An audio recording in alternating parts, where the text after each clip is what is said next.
Assalomu alaykum hurmatli chorvaga ishqiboz akalar. Videoni ko'rdilaring. Bu mollarimizga vitamin yetishmayapti. Endi qaysi vitamin yetishmasa hayvonda qanday belgilar kuzatiladi? A vitamin yetishmasa mollarimizda o'sishdan orqada qolishi, ko'z kasalliklari, terining quruqlashishi holatlari kuzatiladi. B vitamin yetishmasa mollarda raxit, suyaklarning mo'rtlashi holatlari kuzatiladi. G vitamin yetishmasa muskullarda distrofiyasi va hayvonning nasl berish qobiliyati susayishi, mollarda qisir qolishi, kuyga kelmaslik holatlari kuzatiladi.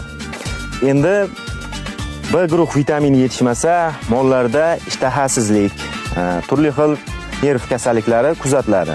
Bu mollarimizga asosan B guruh vitamin yetishmayapti va mineral moddalar yetishmayapti.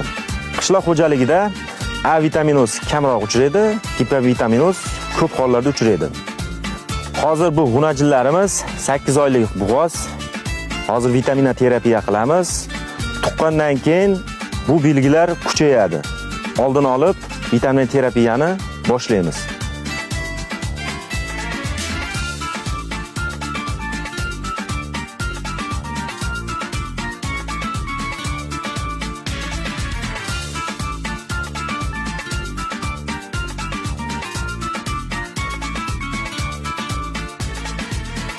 Hayvonga Chexiyada ishlab chiqarilgan multivit mineraldan 100 g tirik vaznga 6 gdan qildik va Koreyada ishlab chiqarilgan Biamin 34 dan vena tomirdan yubordik.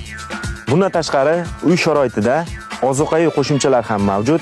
Ronomixdan 70-80 gdan bir mahal berib turiladi yoki bo'lmasa Vitagrowdan bir qoshiqdan kuniga bir mahal berib tursalaring ham vitamin yetishmovchiligini oldini olgan bo'lasizlar.